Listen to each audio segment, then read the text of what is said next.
again, everybody, and welcome to another edition of the Inside Lowell Daily Pulse, the Wednesday, January 29th edition of the Daily Pulse. I'm your host, Teddy Panos, coming to you from the WellPoint Studios today, and I'm joined here in the studios by, well, it's my special guest today. Nobody. We're flying solo today. It's a Wing It Wednesday here on the Daily Pulse. We were supposed to be joined by Lowell City Councilor Paul Ratayem. Unfortunately, Councilor Yem unable to make it this morning. Texted me early to say he was not feeling up to par. So we're going to do what I did well for much of my 15 years on the radio and just wing it for a couple of segments here. Lord knows there's enough news stories to talk about, including last night's Lowell City Council meeting, stuff going on locally besides our council, stuff going on nationally that's affecting our council, and so much more. So we'll have a little fun. I'm pretty sure I can still find a way to annoy everybody out there and get them riled up just by what I say. So let's get right to it. First, I want to thank our sponsors of the Inside Lowell Daily Pulse, of course, Real Estate Ray Booten, licensed realtor in Massachusetts and New Hampshire, certified appraiser in both of those states as well. If you're looking to buy or sell a home or a commercial property, Real Estate Ray Booten is your man. Find him online at realestaterayBooten.com. Also remind you that we're coming here from the WellPoint Studios. WellPoint is the only health plan offering healthcare benefits exclusively to Massachusetts GIC members. At WellPoint, your whole health is their whole point. We thank our friends at WellPoint. We thank Real Estate Ray and all of our other sponsors as well, which we'll get to in just a couple of minutes. But I want to start with, well, the weather, Mother Nature. She brought us a little snow overnight. Couple, I'd say, 2 to 3 inches out there. That's about what I had to clear from my car to get the kids to school this morning. Thankfully, it was light and fluffy, so it was easily done, easily shoveled. We got that done. But did you hear that sentence I said in there? Had to take the kids to school this morning.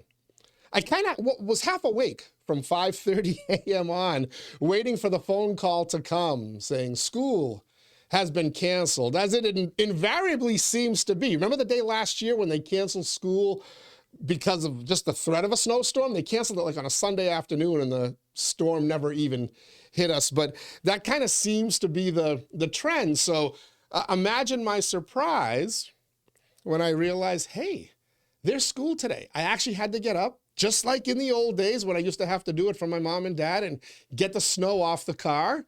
This time I did it for my kids who aren't tall enough yet to get it off my car, but I can't wait till Ari gets old enough so he can clear some snow with me. But we got them to school, and lo and behold, they made it safely. Appears most people made it to school safely with 2 to 3 inches of snow on the ground. Is this a sign that... I don't know. I don't want to tick everybody off bright and early by saying, is this a sign that, since we're returning to some common sense in Washington, D.C., maybe we're doing it here in our greater Lowell communities as well. But we used to go to school all the time, unless there was a big storm, 6 inches plus. School buses somehow found a way to get up the hill. Somehow they find a way to get to the schoolyard. Somehow they found a way to walk to school. And today, a little sense of normalcy. One other big bit of news. As I drove to school and I got into Lowell, I realized, hey, there are cars parked on the street. I got to downtown. There were cars parked on the street. No parking ban issued. None. So we had school today and there wasn't a parking ban issued. I'm in a part of a group thread here with my what used to be known as my morning show Mensches, and the running joke is the second somebody forecasts a snowstorm for 3 days down the road, one of the members of our group says, "Has Lowell put a parking ban into place?" So naturally yesterday, as we realized, the snow squalls passed and we still had another 2 to 3 inches coming, the question was put out there, is the parking ban in effect? And I kept waiting for it to come, and it never did. It never did either. So again, is Lowell toughening up?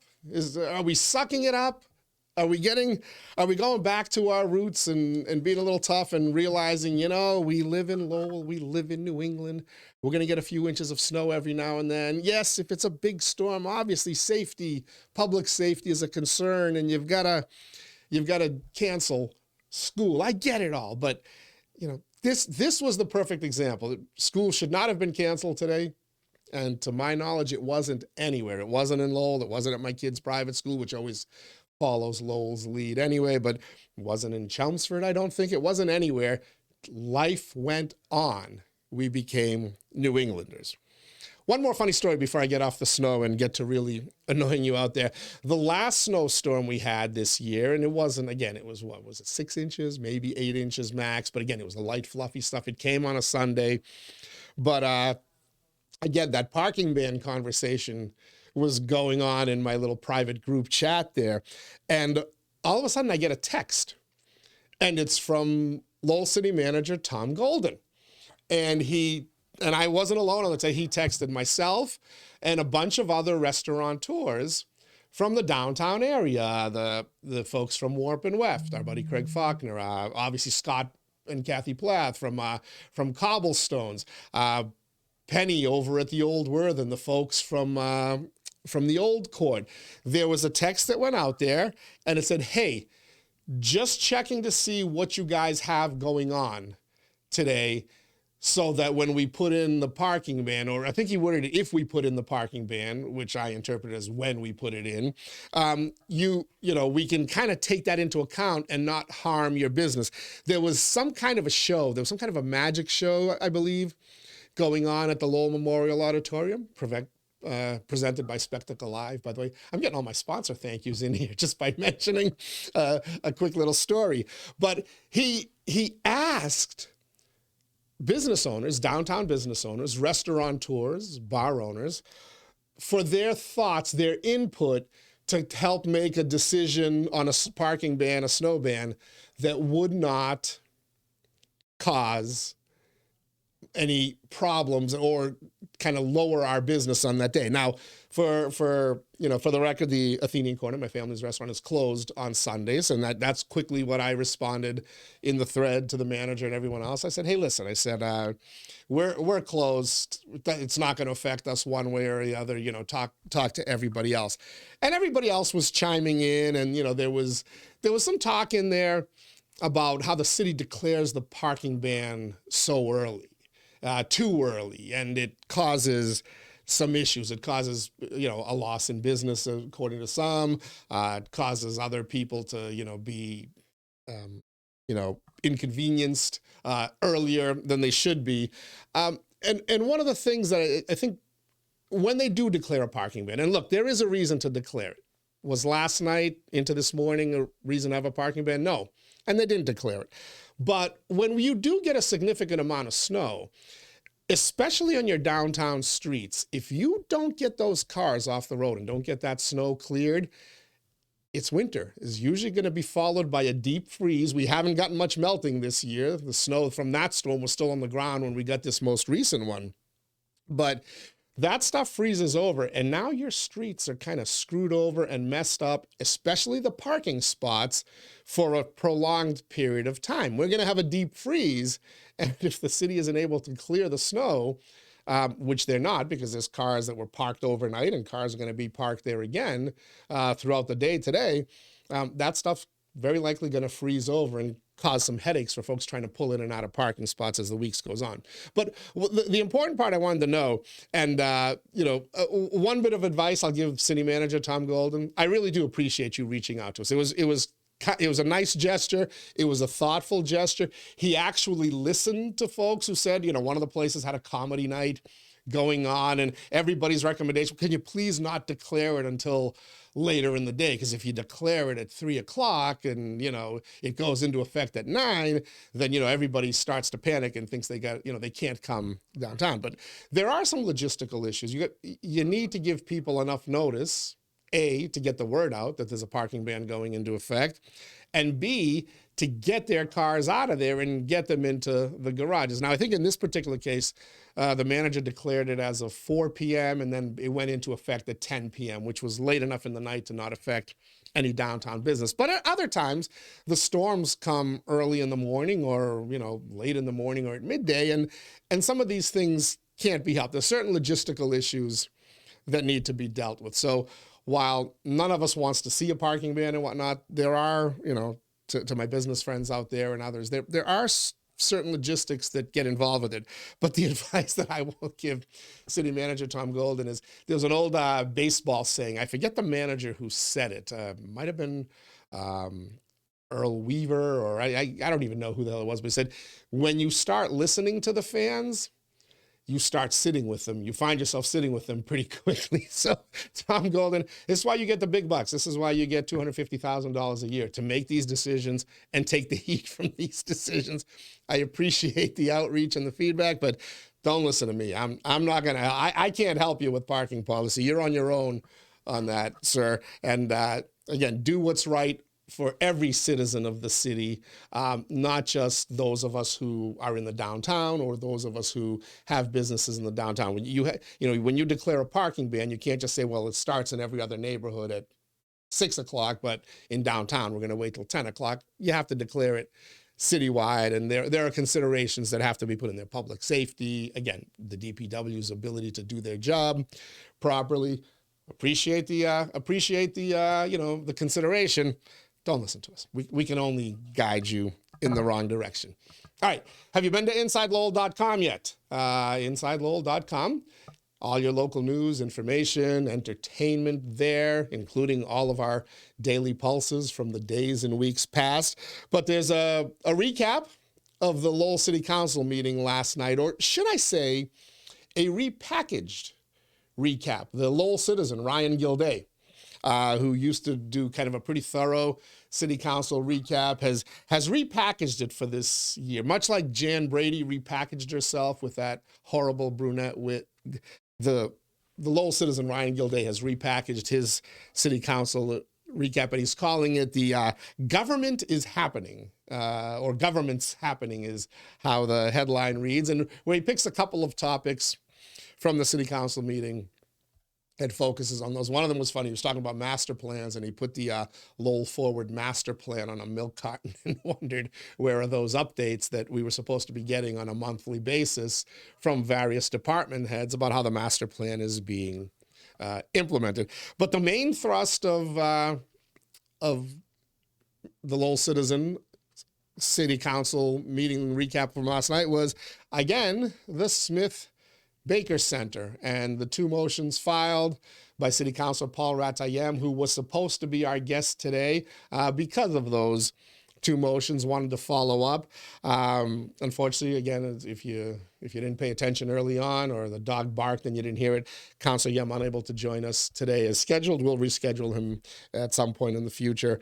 But the motions were to see what artifacts could be saved from the Smith Baker Center before the building is demolished. And the second motion was to see if it was possible to save the facade or any part of the facade as part of the redevelopment if the building gets torn down. Both motions passed, by the way, although there was discussion brought up by Councilor Eric Gitchier about whether Councilor Paul Ratayem should even be bringing up these motions. You go backwards to an earlier meeting where they actually took the vote to demolish it.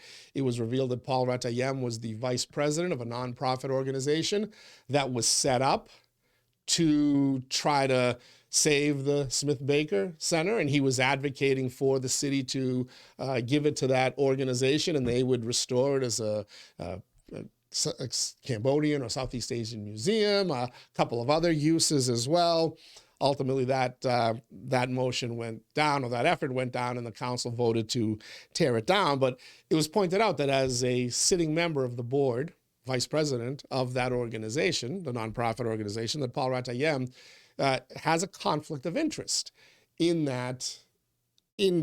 voting on that discussion. And as Councilor Gitchier pointed out, and even other motions that were kind of being brought up. So it was interesting to see Councilor Yem refile two Smith Baker Center motions last night. Again, Councilor Gitchier brought up the conflict of interest thing. And again, the city solicitor said it probably runs afoul of the conflict of interest laws, but he said, look, it's up to the individual counselor how he or she wants to handle said issue.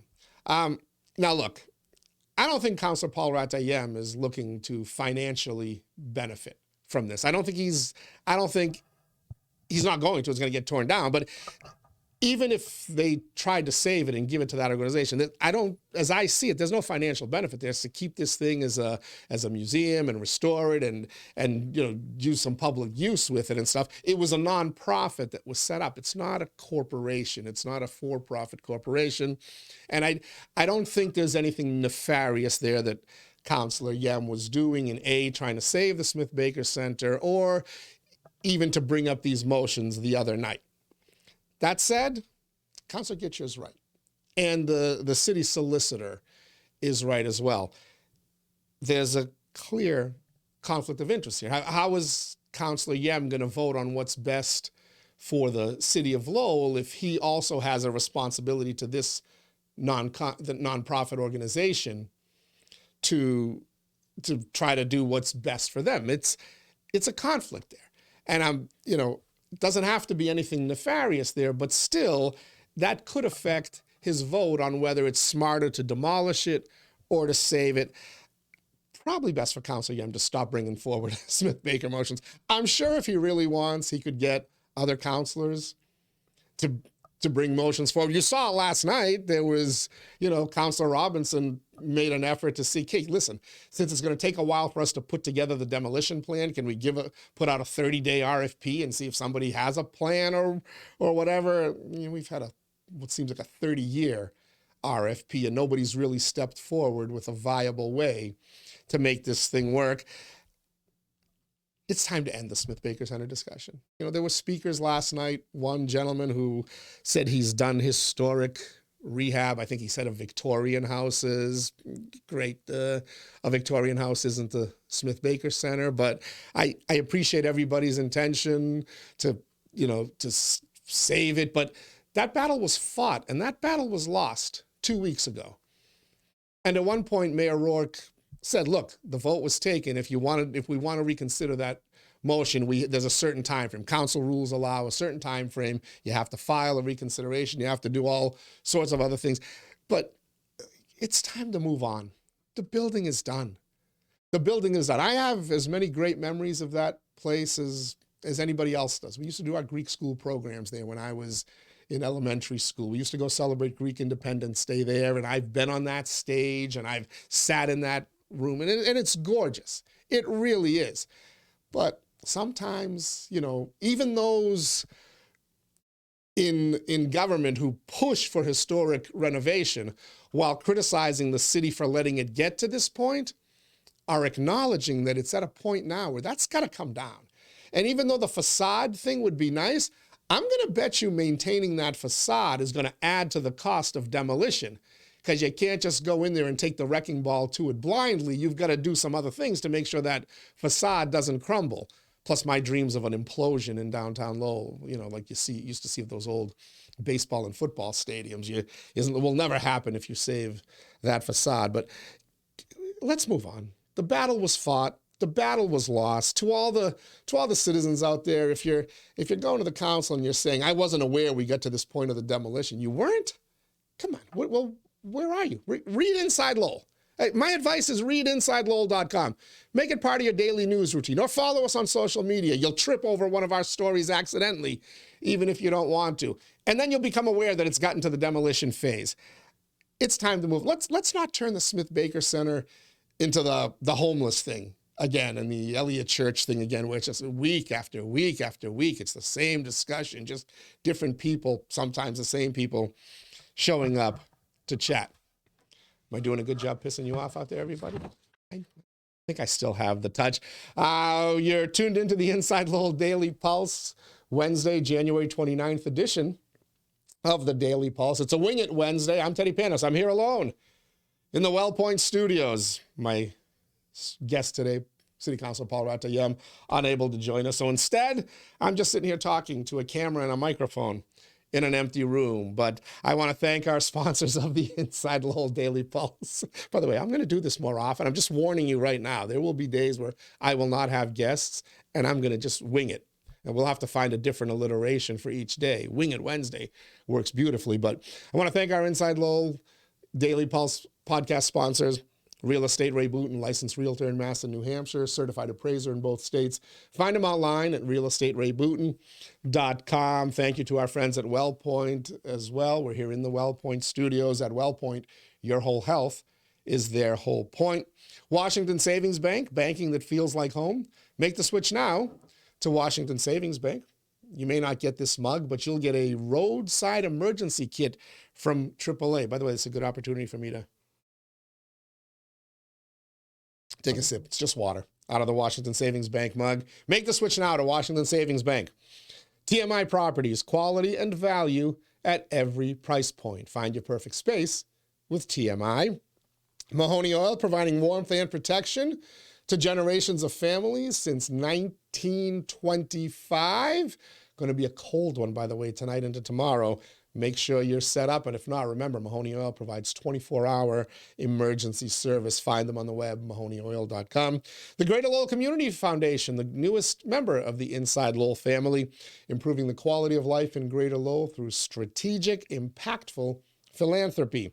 Francis E. Preventure Insurance, the agency Greater Lowell has counted on for over 40 years. And by the Massachusetts Pirates, bringing all the hard-hitting action in arena football to the Mill City and the Tasonga Center. All right, a couple of other things to get to. Did get some feedback on a podcast from Monday with Marty Laurie. Jose in Lowell says, one can always expect a great and very informative conversation between Marty Laurie and yourself. I can listen to you two talk for hours. Appreciate the compliment, Jose. Hours? I'm not sure I can listen to myself or Marty Laurie talk for hours, but Marty Laurie will be a regular on the Inside Lowell Daily Pulse. Got a wealth of knowledge and experience in the city of Lowell, the people of Lowell, and in particular the politics of Lowell. So it's always good to chat with Marty.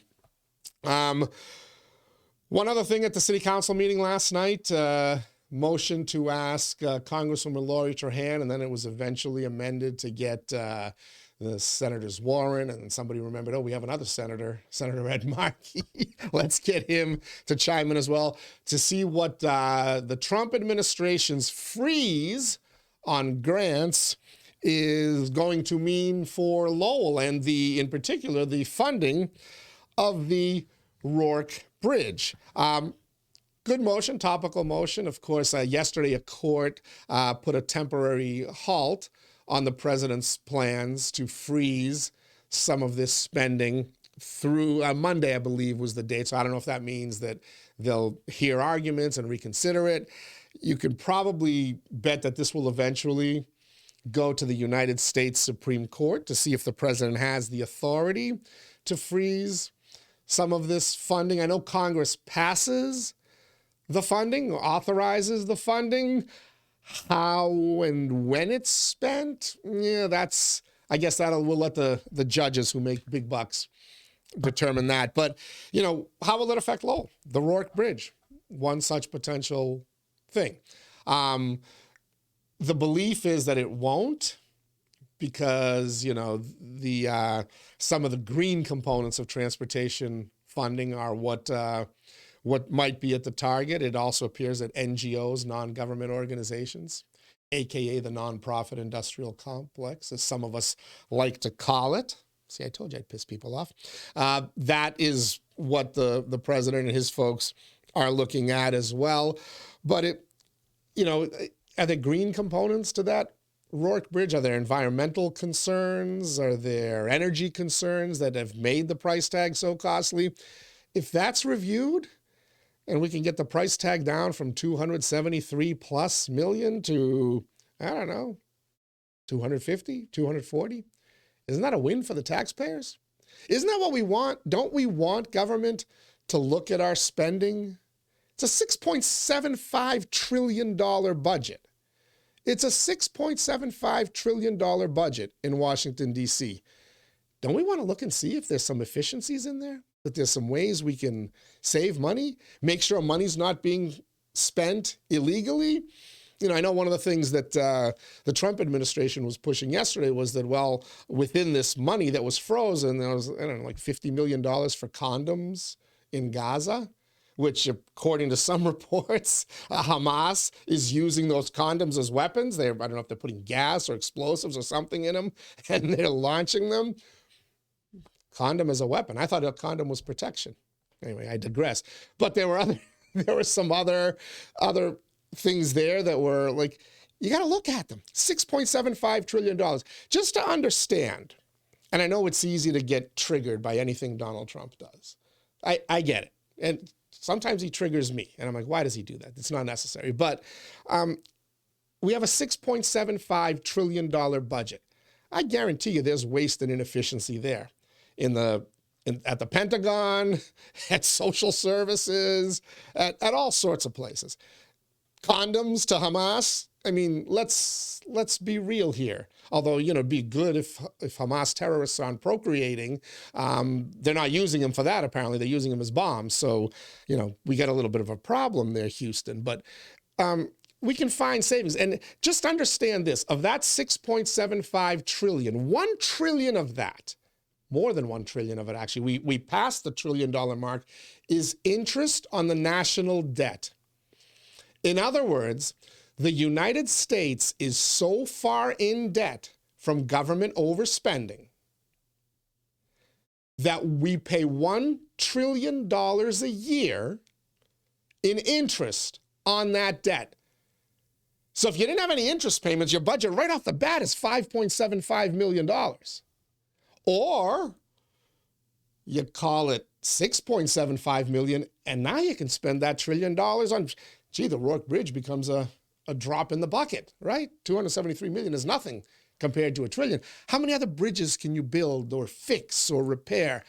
How many kids can you better educate? How much better health care can you provide?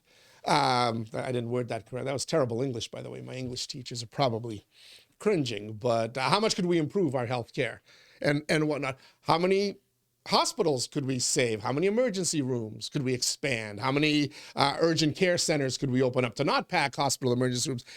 $1 trillion a year on debt, on the interest, on the debt. You know, you folks are really that upset with at least taking a look at that? Come on. We can look at it. And I bet there's savings in there. Will it affect certain people? Yeah. Will it affect people who maybe shouldn't have been getting some of that money in the first place? Oh, hell freaking yeah. Well, I mentioned Congresswoman Trahan and the Rourke Bridge. There was a funny posting on social media yesterday. I guess it was on Twitter, where Congresswoman Trahan took a picture from a market basket, and it was the shelves stocked with eggs. And there was a sign, a market basket has put a limit. 2 cartons of eggs per person is the limit. There's a shortage of eggs. and it's causing the price to skyrocket. And the Congresswoman posted the photo. I think she said, this is Market Basket in Westford. And then she said, thank you, Donald Trump. It's a common theme I'm seeing on social media as well with some folks. They're using the eggs. They're using the fact that inflation is still, costs have not gone down yet in the 9 days that Donald Trump has been president. And that's a legitimate point. They have not gone down in the 9 days that Donald Trump is president. And it's a positive because finally, after 4 years of telling us inflation was transitory and that it wasn't bad, suddenly people are admitting that it's ridiculous what we're paying for a carton of eggs, especially compared to what we used to pay for a carton of eggs. But the egg shortage is caused, according to some, in defense of what's going on, by the fact that we killed, over 1 million chickens because of concerns over the bird flu? That wasn't done after January 20th of 2025. That was done before. There's also these things, you recall in Massachusetts, some of you knuckleheads went out and passed a thing that, about free-range eggs. You remember that discussion? Where all the eggs had to be like free range? And that immediately you saw the increase in the price of eggs there because it got more expensive to produce eggs, to have chickens, keep chickens, maintain chickens, hens, I should say, and, allow them to produce eggs. You make it more expensive to produce a product, you know what's going to happen? The price of that product's going to go up. You kill 1,000 of those chickens, or 1 million of them, whatever that number was. I think it was 1 million. And guess what? You're going to have an egg shortage.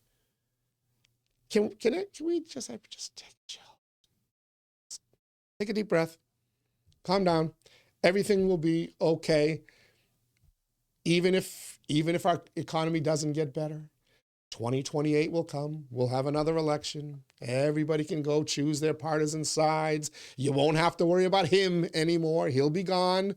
He'll still have some influence. And depending on how successful this term is, his influence could continue through Vice President J.D. Vance. But we all survived those 4 years from 2017 to 2021. And we all survived those 4 years from 2021 to 2025. No matter how bad any of us thought 4 of those years were, or all 8 of those years were, or whatever the case, here we are. It's January 29th, 2025. We're all still here. We're all still watching the Inside Lowell Daily Pulse. And life is going on. And for most of us, it's not affected. We still got to get up. We still have to go to work. We still have to work hard. We still have bills to pay. We still have kids to educate. We still have all this stuff. Life will go on. Can everybody just take a breath? Congresswoman Trahan, you're smart. And I guarantee you, based on the comments on that Twitter thread, she might be regretting it if she even posted it.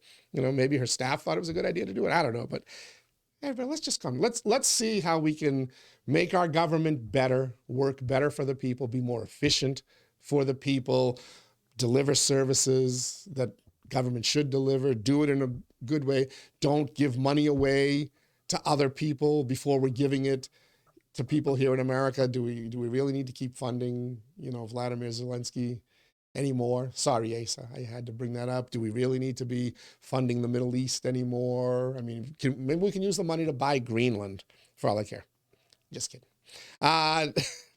This week, confirmation hearings for Trump appointees continue, including the 2 biggies and the 2 thought to be the most at risk of not passing. RFK Jr., or not getting approved, I should say. RFK Jr., Robert F. Kennedy Jr., who, by the way, was my choice for president until he decided not to run and joined forces with Donald Trump, and Tulsi Gabbard, another favorite of mine.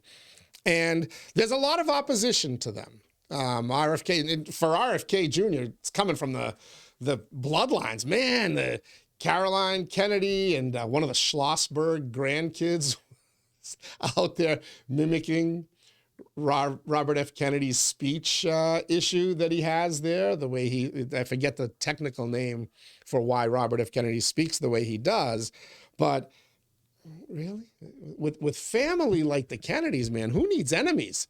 Like, whatever you think of him, let's just listen to him. I have listened to him. He makes a lot of sense. He's talking about making the country healthy. And by the way, for you lefties out there, he was a guy who fought corporations pouring mercury into the rivers of this country and poisoning people and making them sick. That's how Robert F. Kennedy made his money, his career, his living. He was an environmental attorney who won some very famous cases. So when he speaks about mercury and where it's found, and I got to be careful with what I say here because YouTube will immediately splash the warning label here. Listen to him. You don't have to believe him, but just hear him out and then think, maybe, does he make sense or is he a bumbling fool? I don't know. I heard him on a 3-hour podcast with Joe Rogan. Far too long, 3 hours. But the first hour itself was about health, and it was fascinating. He was still a presidential candidate at the time, so it was way back at some point early in 2024. But if you get a chance, go listen to RFK with Joe Rogan and/or with Tucker Carlson, and listen to him talk about making America healthy again, and some of the issues that he's taking on. Red dye in foods. We talked about this with Batch and Michaela last week. All these other artificial ingredients that we put in our cereals, that the exact same cereal, the exact same Fruity Pebbles or Fruit Loops or Captain Crunch in other countries don't have. Well, why do they have them in the United States of America?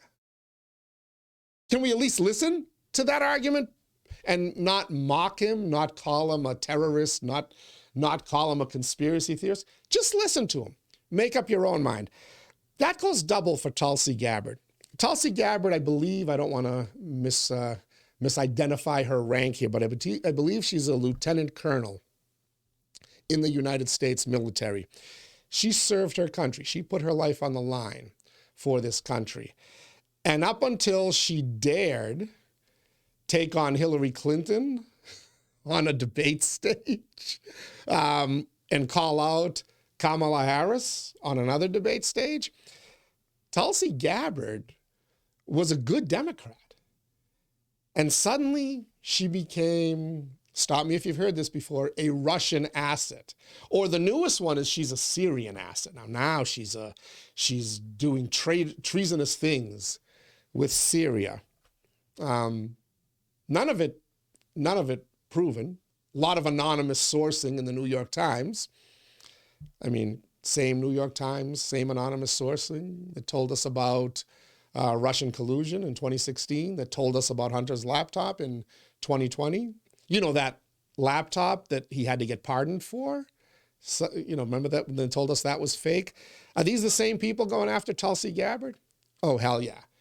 If Tulsi Gabbard has positions that could be harmful to our national intelligence, she's, I believe, the DNI nominee, Director of National Intelligence. If she's got positions, if she's got thoughts on how to run that agency, those agencies are spy agencies that are harmful, then we should hear them. We should vet them. Calling a lieutenant colonel in the U.S. military a spy, a Russian asset? Is this where you've come? Is this, to my Democrat friends out there, you realize you guys are in bed with the CIA, right? When I grew up, you hated the CIA, right? You wouldn't piss on CIA headquarters if it was on fire. You hated the FBI, as a matter of fact. You now believe the CIA is above reproach, that doesn't need some reform, that doesn't need some looking into? They just released some documents relative to the Kennedy assassination, the John F. Kennedy assassination, that shows the CIA was plotting to murder people and blame Cubans for it, to try to incite a war with Cuba. Remember, the closest we came to a third world war and the first nuclear war was the Cuban Missile Crisis, which had its origins really in the Bay of Pigs failed invasion, which was a CIA operation that they tricked JFK into approving, and he said never again. But we're now finding out there were other CIA plots. And as a matter of fact, the kind of consensus of how JFK was killed, who really killed JFK, who was behind it, regardless of who pulled the trigger, it's pointing at the U.S. government, and in particular, the CIA. Is this the organization that's beyond reproach? Have they handled themselves with such aplomb? There's our 5-cent word for the day today, aplomb, A-P-L-O-M-B. I think I spelled it correctly. I'm getting so smart teaching my son his vocabulary. But have they handled themselves beyond reproach with so much aplomb since the Kennedy assassination that we can't question what they did? Do you remember weapons of mass destruction? Folks like to call me a conspiracy theorist. You know where my distrust of the American government was born? When I realized, you know what? They're not as pure as I thought they were when I was growing up and waving the red, white, and blue. It was when they sent Colin Powell to convince the United Nations, and more importantly, to convince the American people, that we had to go to war in Iraq, again, because they had weapons of mass destruction.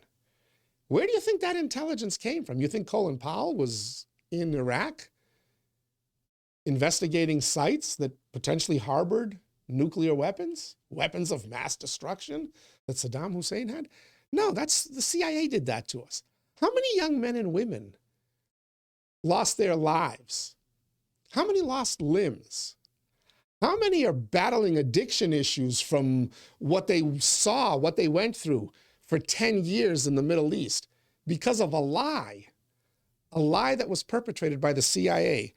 And now somebody comes around who's going to head national intelligence, says we need to change the way we're doing things.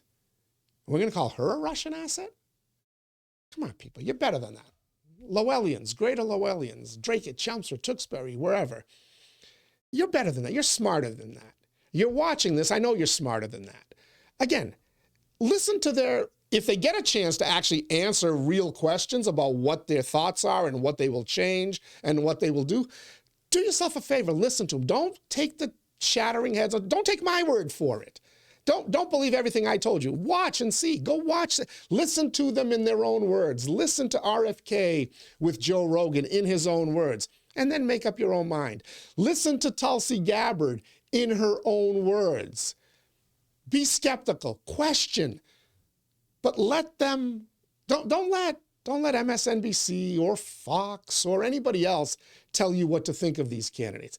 Listen to them themselves. It's 2025. You are the media. You have access to media through X, Twitter, through Facebook, through wherever, where you can see these full speeches. You can see these full hearings. You can get a real taste rather than an edited 20-second soundbite of what these people are about. And then make up your minds. I think these are two great Americans. And not just because, look, they crossed party lines to come over to a candidate that I like, Donald Trump, great. But these are people that looked at where the country was heading. I mean, Robert F. Kennedy was a liberal Democrat, a lifelong Democrat, the Kennedy family. And he saw so much that disgusted him that he actually threw his support behind him, the orange-haired ogre. I mean, we should know why. At the very least, don't you want to know why?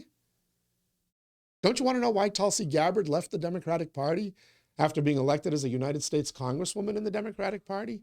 Don't you want to know how somebody who served our country in the military wants to deal with some of our national intelligence agencies? Learn about that. Educate yourself. Make up your own mind. That's where I'm going to end it for today. I'm done lecturing you.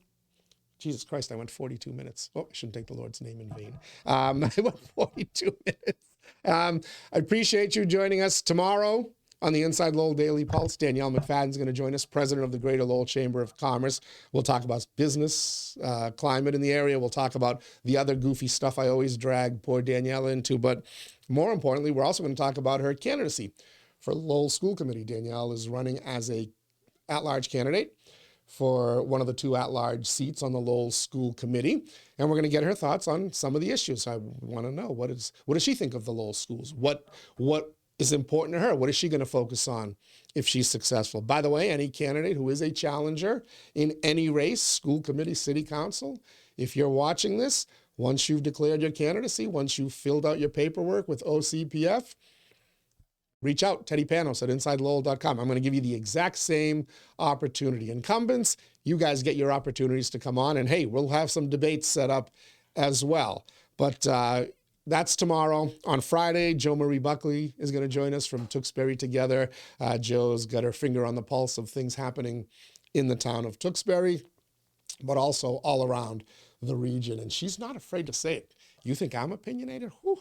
Bet you hear Jo Marie. Anyway, I want to thank everybody for joining us. Speedy recovery to City Councilor Paul Retta. I'm looking forward to chatting with him in a couple of weeks. So much more going on here in the area, and we've got our finger on the pulse of everything happening in Lowell and the world around it. Till tomorrow, I'm your host, Teddy Panos, signing off from the Well Point Studios and telling you to stay safe, stay warm.